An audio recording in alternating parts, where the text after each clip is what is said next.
And where Mary Karr sometimes has, there's some disaffection with Mary Karr, is that she does have some questions about some doctrine and whether we agree or not.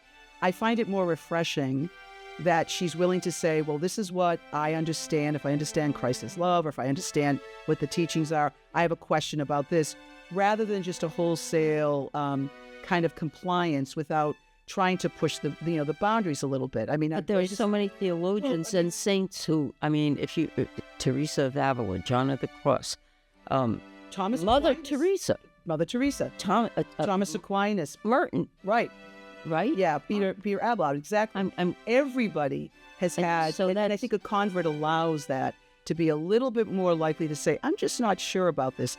The fact that Mary Karr, out of all that group, gets pushed back a bit more is maybe because she's more vocal, she's more present, she's not afraid. I mean, I think that she's a fearlessness about her. As you said, there's a brutality sometimes, or kind of a basic nature of her poetry that is a little more aggressive, and maybe people find, oh, it's a woman doing this, maybe that's a problem.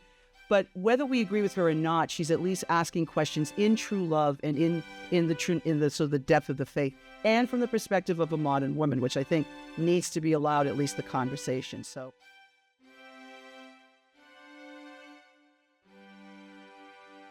Good morning, and welcome to Literary Catholic.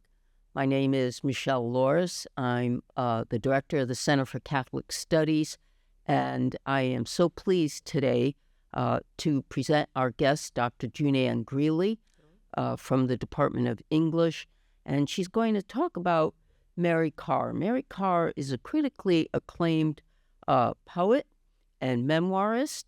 Her memoirs, Liars Club, The Art of Memoir, Lit, are fairly well known. She has books of poetry, The Devil's Tour, Viper's Run, Sinner's Welcome. And she's a convert to Catholicism. And her poetry has been praised as being beautiful, lyrical, brutal, and painful.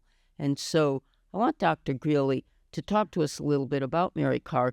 But why don't we start with you telling us, who is she? What's her life been? How did she convert to Catholicism? Sure. Thank you for this. I'm very excited to be talking about Mary Karr. So Mary Karr is currently an endowed, she's the professor of endowed chair in writing at Syracuse University. But she comes from a very difficult childhood. She was born in Texas, and she refers to it as the most hard-scrabble life you could imagine.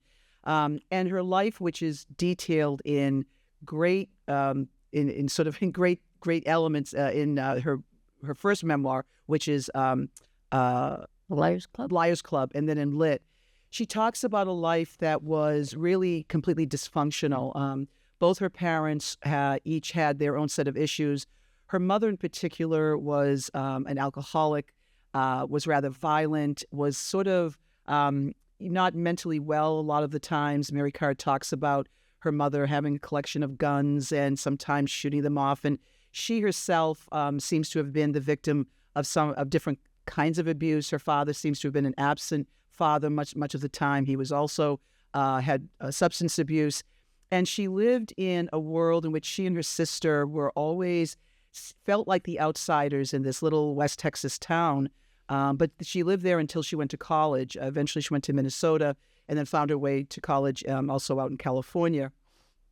I think it's important to know something about her childhood and this difficult life she had. She was a victim also of abuse, maybe possibly sexual abuse, because in many ways, she formed her life around that. And she writes a great deal in Liars Club and just in some of her own sort of shorter pieces, that in order to survive that kind of life, you have to create a shell. You have to create some kind of a hard body around you, because there's no other way to survive it. And so she and her sister both were bookworms. They lived in the world of books, poetry, history, literature, anything they could find.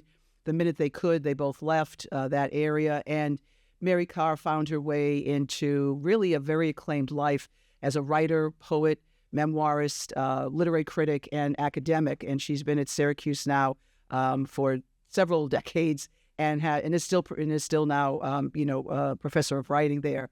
So in many ways, she sort of lived the life of a typical, woman coming up in the 70s and 80s, an academic. She talks a great deal about kind of always being in her head and always making sure she kept a distance between her and people around her. A lot of her early poetry, you get the sense that she's really very clear that there are barriers and no one's to cross those barriers. And so she also, as a way of coping, not maybe surprisingly to people, herself fell into substance abuse. And particularly in Liars Club, but also Lit, she writes about her episodes of just deep alcoholism that brought her to the brink of complete despair. And I mention that merely because in many ways it's her alcoholism, as she details, that brought her to the world of faith. So she, as she went through her life, she was published, she was an acclaimed writer. She was also a great researcher. She was a wonderful teacher, a professor. She also had a child. And in many ways, the birth of her son seems to have been it was obviously a pivotal moment, but it really seems to have been a turning point for her, because when she had this child, it was as if all those shells and casings and barriers she had put up had to fall away, because she had to nurture her son, whom she loves more than anyone in the world. And so it was with her son that she began to realize that perhaps there was something missing in her life, that she had this well of love and compassion and care for this little child. And she had feelings that she had carefully curated and had submerged beneath her kind of sardonic, bitter humor for many years. And so she finds herself, dealing with alcoholism, the trauma from her childhood, and she has this little boy. And what's very interesting is she tells the story that when her son was young, he was probably about 9 or 10, he one day just turned to her and said, I want to go to church. I want to go someplace. That essentially, in his idea, was spiritual. He wanted to go to someplace. And she's never been clear exactly why he said that. It kind of came out of the blue. Some of us would say it was, the grace of God. But so she said, okay, because it was her son, and she was happy to do that. And then she details how even she was realizing there was something missing in her life. So she and her son, as she said, began to religion shop. And so she went to Protestant churches where she had been brought up kind of in a Protestant faith when she was a child, but basically was an atheist by the time her son is born. They went to a synagogue, they went to a mosque, they went to some Buddhist shrines, tried everything. And then they found themselves at a Catholic church. And she writes about just being dismayed that they ended up there for lots of sort of social and political reasons. And she couldn't believe they were going to walk into a Catholic church. But okay, so they did that. And this is the 1990s. So they walk in, and her son is just sort of taken in by the music and the beauty of the church, and he's just very happy. She famously writes about sitting in the back and kind of as far back as she could in one of the pews, and she's grading papers. And so she's talking about grading papers and just not wanting to pay attention to any of this. They're not going to become Catholics.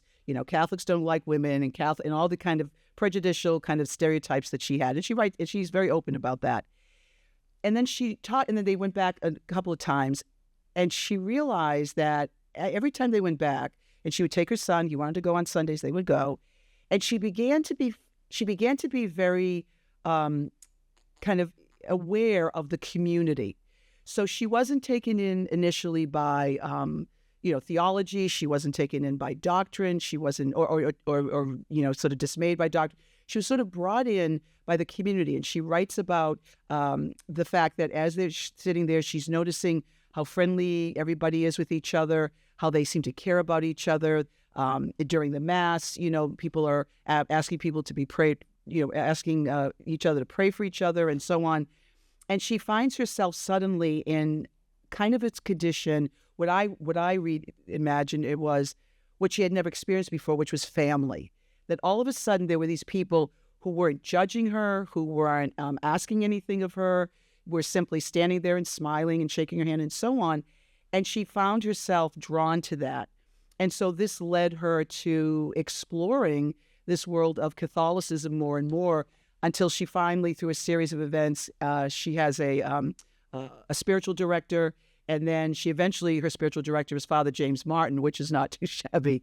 And this becomes sort of her path towards eventually she becomes a convert to Catholicism. But it starts off with the people and the feelings that she was, experiencing with people whom she had so long. I mean, remember, she had this shell around her to protect herself. And for too long, she had sort of shut people out. And she almost couldn't do that during the Mass. And she couldn't do that with her son being so happy there. And so she found herself kind of opened up to people, which led her to opening herself up to questions, which led her opening up to questions about God, possibly the spiritual life. She talks about that she's also in a sort of a dark night, a Jobian night, right? A Job night. And that both poetry and faith really come out of need and fear. And so she's having this dark night. And I think she was having difficulty becoming sober, wasn't she? Yeah, it was. And she's praying the prayer of St. Francis. And that is something else that I think leads her to Catholicism or to the faith. To the faith, yeah. To the faith of Catholicism. She reminds, she's like so many converts, she's drawn to the faith more than to the institution. Yeah. I think that's a really important difference because this is something that, for those of us who are cradle Catholics, we sometimes merge the two, but there are so many Catholics out there who understand there's the faith and there's the institution. And of course, like converts, she's drawn to that. But absolutely, one of the reasons she was at her sort of wit's end was that she was just not able to overcome her alcoholism. She had tried the 12 steps. She had gone to therapy. She had done everything. But when you read about her childhood and the life she led, there was so much trauma. There was so much damage. And again, just it is not surprising that she would try to numb herself to that. So she was almost kind of at that bitter end and trying anything. Poetry became the first, I think, opening for her. It was like prayer. But then finally, prayer in the faith was what really helped her. And she said she started to pray with belligerence. And some of her poems are like that. They're beautiful, they're lyrical, but they're so brutal. Sure. No, and that's a wonderful thing. Yeah. I mean that, as a professor of literature, I'm praising that. Right. That's a compliment. I think it's important to say, just to your point, Michelle, that it's not surprising that it's through poetry that she finds her way to faith. I think of all the genres, the fact that she herself was a poet, she taught poetry. Poetry is the most intimate of all literary forms. Poetry, when it's done right, is really about the voice of the soul. Mm-hmm. And she writes a great deal. There's an essay in her Sinner's Welcome where she talks about, in some ways, the poets were the first ones to open her up to some feelings. I mean, it was always academic and intellectual. For a very long time it was. But to your point, poetry is the expression of the, honest yearnings of the soul, of the heart. And then that leads to a kind of understanding of prayer. And as she talks about the idea that she just one day fell to her knees, she was just so lost. She had been to Mass a few times, but she was so lost in her alcoholism. She wanted to be a good mother to her son. Her academic life was fine, but she felt something in her soul. So she finds herself just falling to her knees, and she ends up in prayer, which is really poetry, right? Absolutely. Right. I could read her poem of Disgraceland, the famous poem of her conversion. Sure. Okay, just get it started. I don't have the second volume. So in Disgraceland, and this speaks to something Michelle mentioned, which is, she's not a flowery poet. This is not poetry of the form and kind of the intellectual safety net of design. This is really poetry that comes from her heart. And she's a modern woman, and she's had a lot of stuff in her life. And I think for those of us who are looking for the sort of the intellectual or the literary models, we have the safety net of some figures who don't struggle a lot in life, and so they have these beautiful writings, and it's very comforting, and it's very pure. But Mary Karr is a human being who's been through so much, and there's an honesty and a brutality. And this poem, Disgraceland, which I think is one of the poems people most know her by in terms of, if you know about her conversion, is a poem that talks about not just her conversion, but also how she experienced God initially. And so I'll just read it. I don't know if there's a thing about reading it, but just because it's so wonderful. Before my first communion at 40, I clung to doubt as Satan spider-like stalked the orb of dark surrounding Eden for a wormhole into paradise. So she's very honest about, it was almost easier to be a non-believer in terms of, dealing with her life. God had first formed me in the womb, small as a bite of burger. Once my lungs were done, he sailed a soul like a lit arrow, little Teresa and was there, to inflame me. Maybe that piercing made me howl at birth, or the masked creatures whose scalpel cut a lightning bolt to free me. I was hoisted by the heels and swatted, fed, and hauled through rooms. Time-lapse photos show my fingers grew past crayon outlines. My feet came to fill spike heels. Eventually, I lurched out to kiss the wrong mouths, get stewed, and sulk around. Christ always stood to one side with a glass of water. I swatted the sap away. When my thirst got great enough to ask, a stream welled up inside. Some jade wave buoyed me forward, and I found myself upright in that instant with a garden inside my own ribs aflourish. There, the arbor leaves, the vines push out plump grapes. You are loved, someone said. Take that and eat it. No, there, Christ with the water, you are loved. That, now, both as a poet, right, as a woman who's converting to Catholicism to understand God's unfathomable love for her, and then as a psychologist, I just want to say, someone who has trauma, that is the major challenge, to feel loved again, to feel the embrace of love. Now, not all trauma people go to faith. She feels it in her Catholicism. She feels God's embrace. She feels Christ's embrace. I think you're absolutely right, because that idea of the trauma of her childhood, I think more than anything else, when a child, and I'm not a psychologist, but it just stands to reason, suffers that kind of abuse, that sense of not being loved. Even if her parents did love her, they didn't know how to express it. And it seems as if when you read Liars Club and she goes through life just never quite saying this, but feeling unloved, and there's no love in the world. And if there's a God, why would God let this happen? All the usual tropes. And yet when she walked into that church, and she was dealing with alcoholism, and she had this little boy whom she adored more than anything in the world, but she didn't know if she could, love him enough or the right way. Was she going to be a good mother? Was she damaged goods? And that first or second time when she felt the community around her, maybe not loving her, but feeling connected to them, other people. And she even writes about the fact that she always made sure that people were, physically separate from her. She would always take a few steps back. She would never let people touch her. And she said the first time that someone offered her the sign of peace by shaking her hand, she of course held her hand back. She was afraid of it. But after a while, when she realized there was no ill intent, that they truly wanted her to, have peace, she felt something she had never felt before. And I think that is so powerful, so that when she realizes she's been, she can't get rid of the alcoholism and she's drinking, she falls to her knees. And there's something about that consciousness. At first, it's very dim, but it grows and grows, as you said, that she's loved. Even if she didn't experience God's love throughout her life, where she didn't realize it, she's loved. And this idea, this beautiful image of Christ standing by with a glass of water, right? The elixir of life. Christ is always there. And that this is kind of the awakening she has. It's a very moving. Yeah, very moving it's absolutely so powerful, such a compelling poem. She also, her descending into theology poems are really, I think, quite amazing. And, as a Catholic writer, I mean, she's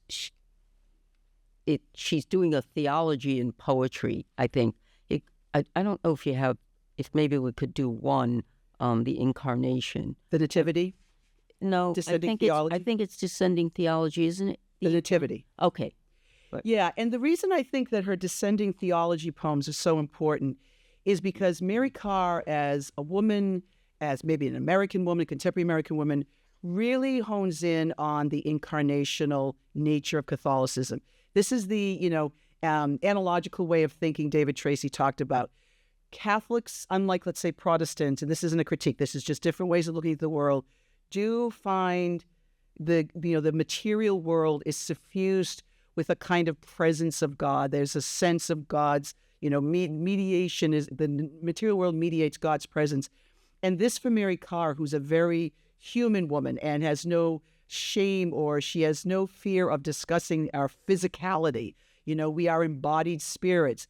And so this beautiful poem about the Nativity, and it's really about Mary, which is also kind of nice. But it's, as someone who had given birth, she obviously has a sense of what Mary's experience is. So I'll just read, and this is from Sinner's Welcome, Descending Theology, the Nativity. And as Michelle said, she has several other poems. It's one about Gethsemane and the crucifixion, but the Nativity.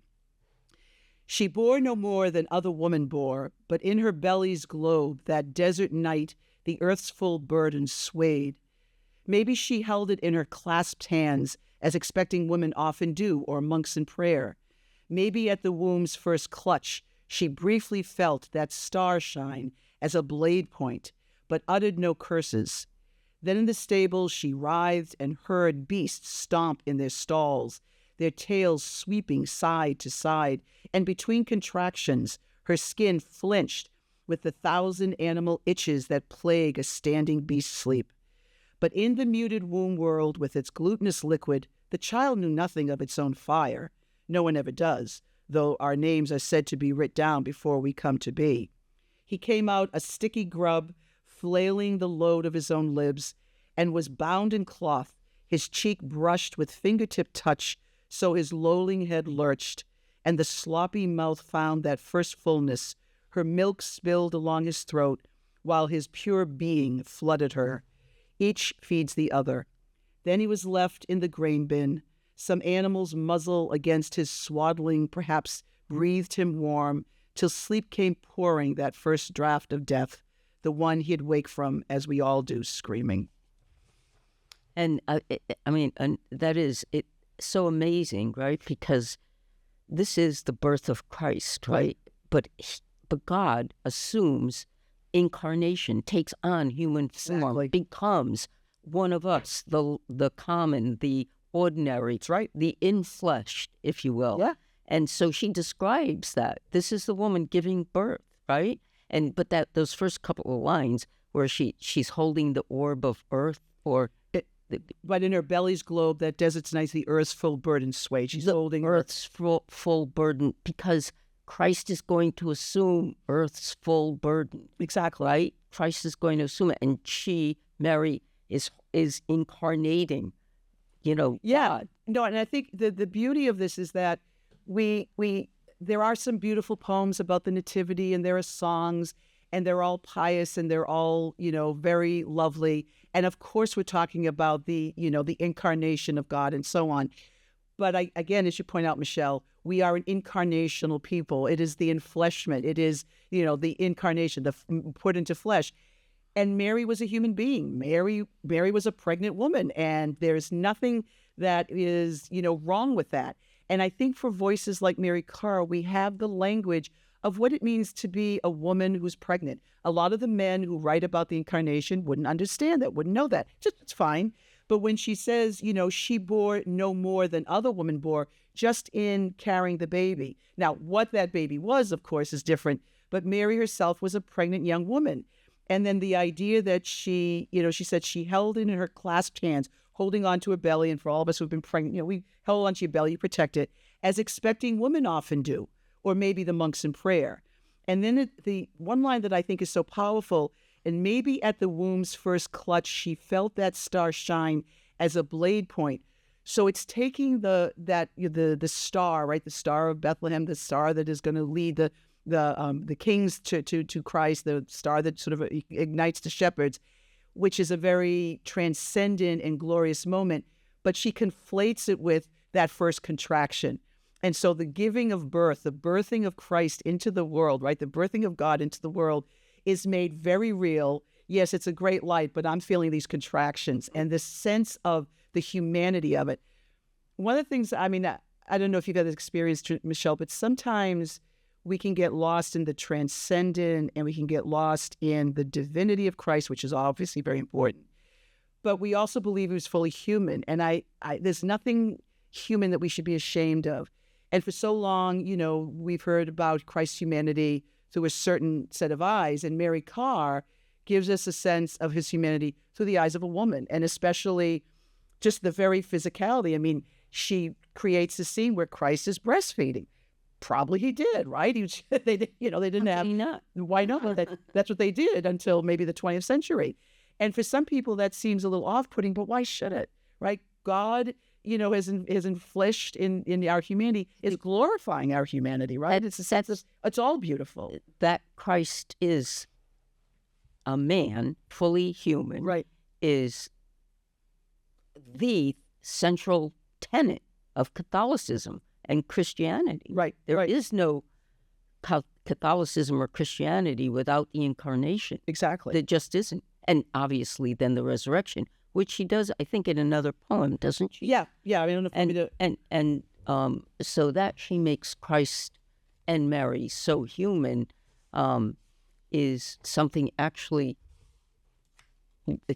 for us as Catholics to understand and to embrace. I think her poems about is that the one? Yeah. Is that the crucifixion? Descending theology, the resurrection. Or do you want me to do the crucifixion? The resurrection, I think, is really very glorious. They both are. But if we can... I think probably, why don't we do the shorter one? Or no? Resurrection is shorter. And then we have the crucifixion is a little bit longer. How long is the resurrection? Do we have time? Yeah. Okay.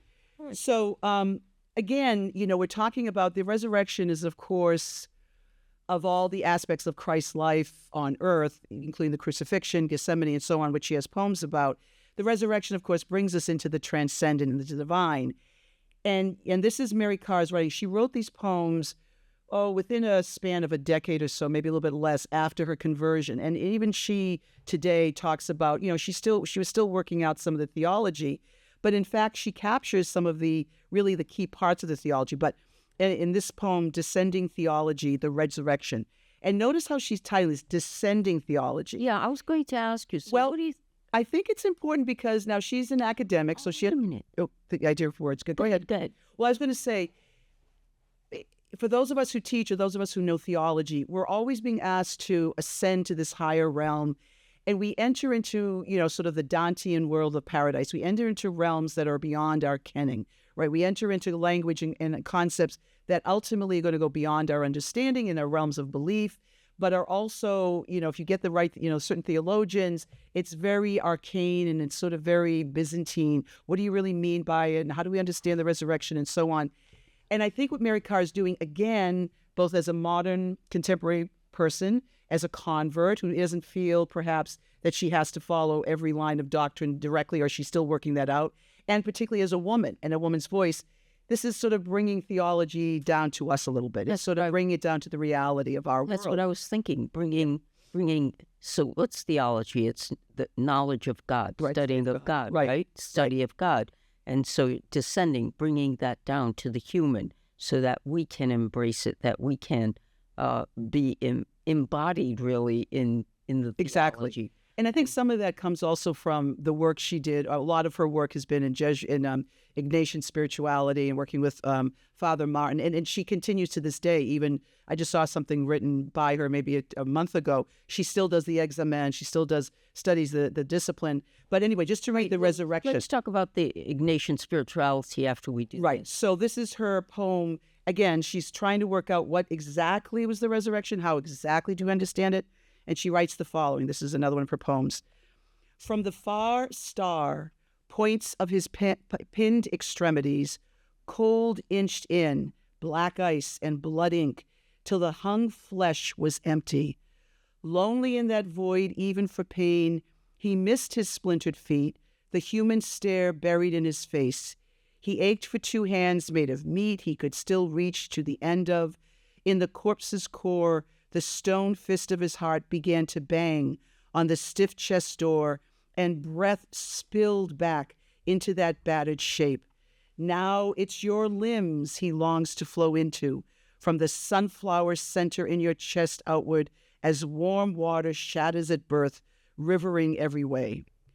So it's this beautiful poem where she points to the resurrection. She's not trying to give a theology of it. She's not trying to give an exact sort of explanation, but there is a point at which Christ sort of realizes his body, which is it's sort of a battered body, and he sort of... Crucifixion. She's talking about the crucifixion at that moment. Well, the crucifixion, but also the point at which it's beginning to leave the body, but then the spirit kind of comes into the body.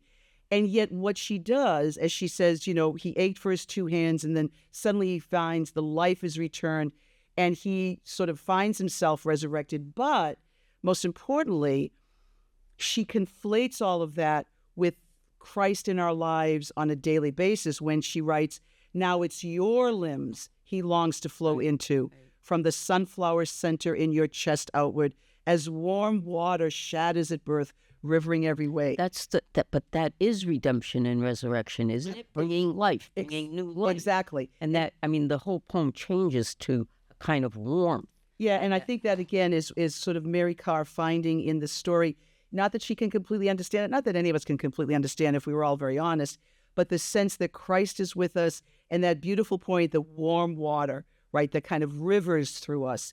And that's the resurrected Christ in all of us. And I think that small c Catholic sense of being in all of us is, in every one of us, is also part of some of what she wants to address in these poetry. Well, her poems are her prayers. I mean, she's a poet. This is how she, is expressing her prayer, her connection to God. What is prayer? Except for our attempt, right, to hear God, to connect with God. And she prays every day, twice a day, she says. Right. And so why don't we talk a little bit, just to conclude our talk on her, with her work with St. Ignatius and the Examen. So Mary Karr has written about this a great deal, and you can actually find interviews with her on YouTube with Father Martin, with whom she has a very, very great relationship. And he's very open. He's her spiritual director, so of course he can't say certain things. But eventually Mary Karr finds her way to reading the spiritual disciplines of St. Ignatius. And for those of us who have an appreciation for St. Ignatius, the beauty of Ignatian spirituality is that, the famous line, God in all things, and the sense of having sort of a daily life in which God is present, and the power of the presence of God, whether we're sort of washing clothes or teaching or driving our cars or praying. And so the spiritual exercises were very important to her. And of those spiritual exercises, and some of the ways in which, she writes and talks about the spiritual exercises, is this idea of not just that it's kind of personal prayer, which she continues to do on a daily basis. The form of prayer that she follows is called the Examen, the Jesuit Examen. And normally it's done once a day, but she said at first she was doing it twice a day. And what it is just that it's an examination. It's almost like taking an inventory. Mm-hmm. And so what you do is usually at the end of the day, you sit with yourself alone and you enter into prayer, and then you sort of go through your day. But as Mary Karr said, it's not just doing a checklist like I got up, I had a cup of coffee, I talked to the dog, I, mailed a letter, went to work. It's trying to sort of encapsulate your day in sort of at every moment, trying to see where God is present, because God is present at every moment. So she writes about the fact when she first started, of course, it was very difficult. She was like, oh yeah, I got up and I had coffee and so on. But then she said, I slowed myself down, which is what the Examen is. And I began to say, so I got up. And she said, and wasn't it wonderful that I woke up, this is an example she gives, I woke up very thirsty, and I just happened to have at my bedside a glass of water. And so I drank the water. And rather than just say I got up and I drank water, she said, isn't that a wonderful moment? And she said, and looking back, thinking about that day, that moment of waking up, I was so happy and grateful to have that water, which sounds like a small thing. But this sort of emphasis, or the sense of being grateful, the sense of being sort of conscious of God at every step with us, is something that seems to have helped her through a lot of these stages. So she talks about the fact that, sometimes she will have her Examen and she's had, let's say, a bad day, or she's had conflict with a coworker, or something didn't, happen the way she wanted. And sitting with the Examen and going through the day and trying to see God's presence, she said, now, particularly since her conversion, but over the years, she said, rather than just say, God, why weren't you there? Or if you're there, why didn't you do this for me? She said, so let me think about this from a different perspective. So I had this conflict with a coworker, and he said some terrible things to me, or something like that. She said, normally in her other life, she might have just gotten angry, and so if there's a God, why does God let these people say these things? Something along those lines. She says, now perhaps I'll try and figure out, okay, so maybe he was upset about something. Maybe if I think about what I was doing, maybe God wants me to show compassion. Christ talks about loving everyone, of course, and this idea of love, which is something she really works on, being open to that. And so constantly she's making reflection of her life. And she said God, not only has it helped her spiritually, it's actually helped her in her daily life, because part of also of the Ignatian spirituality is this idea that not only is God always with us and God in all things, but we're all in this together. And the idea of service, of being connected to each other. So she said, it's not that she didn't do good things. She said she went on her marches and she held her placards back in the day. But since her conversion, she understands, and more working with Ignatius's teachings, how important it is to engage maybe not a whole group of people, but maybe one person. So rather than just kind of walk by someone or dismiss someone, to take some time that, maybe somebody needs a conversation. Maybe somebody needs to have a shoulder to cry on. Maybe somebody just wants to have someone say hello to them. And so her connection to humanity has also grown as she writes in her poems. Like now she can really be open to the idea that, people, that we are all kind of in the image of God. We're all in this sort of together as family. And that has allowed her to move it to this. And that's allowed her to actually, so when we connect and are open to another person, we're open to God in that person. Right. From the perspective of Ignatius, really, right? That's God present exactly. in all things. Exactly, God's present. We find God in each other. Things. Exactly. And it's interesting because, so forgive me for the anecdote, but so I was teaching a piece of the Book of Job to students, right? And we're talking about, how do you explain, the suffering of innocent people, that evil prevails. And one of my students said, but at the beginning, Dr. Loris, it says Job was an upright and righteous man, which meant that he always had God by his side. And he, now, I don't know if that's the right interpretation or not, but that this young student had that idea. And I think all I'm saying here is that what she, Mary Karr, has gained from doing that reflection and from doing the exam is understanding God by her side or in her or with her. And so it, gets expressed in the poems because she's got God as a real with her.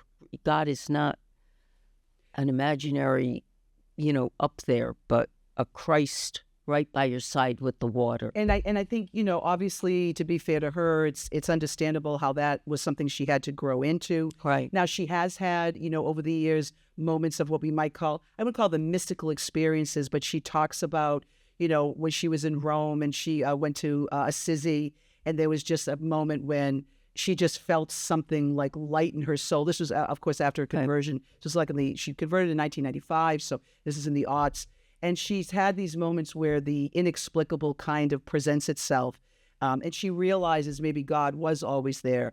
It's different, for a child growing up and for someone who suffered abuse, it's difficult to imagine that. But she has a very firm conviction that this, truth is now part of her life, which doesn't mean, just to say, to wrap it up, which doesn't mean that she necessarily has, feels that she has to abide by every sort of doctrinal teaching. I mean, I think there's theology, and where Mary Karr sometimes has, there's some disaffection with Mary Karr, is that she does have some questions about some doctrine, and whether we agree or not.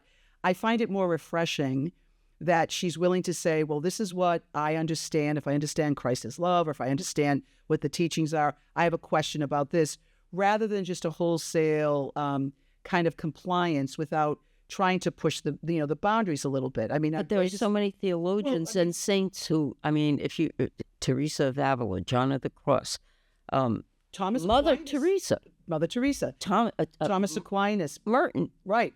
Yeah, Peter Abelard, exactly. Everybody has had, and I think a convert allows that to be a little bit more likely to say, I'm just not sure about this. The fact that Mary Karr, out of all that group, gets pushed back a bit more is maybe because she's more vocal, she's more present, She's not afraid. I mean, I think that she's a fearlessness about her. As you said, there's a brutality sometimes, or kind of a basic nature of her poetry that is a little more aggressive, and maybe people find, oh, it's a woman doing this, maybe that's a problem. But whether we agree with her or not, she's at least asking questions in true love and in the depth of the faith, and from the perspective of a modern woman, which I think needs to be allowed at least the conversation. So she does have a very, very brief poem, because I know we don't have time for this, but there is a very brief poem that addresses one of the more controversial aspects, where you can see her even in her own mind changing some of her thoughts, where she talks about the birth of her son and that it becomes a halo in life. And I think that kind of addresses some of the other issues. I think she's just a marvelous poet and memoirist who is a Catholic writer. Yes, very cool. Who I think brings a richness, a vision, an experience, a human experience that is well worth our reading and talking about. I agree. So thank you so much. Thank you. Today. Thank you. And so just welcome everybody. Yeah. So this ends today's Literary Catholic. Thank you so much for being here. And thank you, Dr. Greeley. Thank you, Dr. Loris.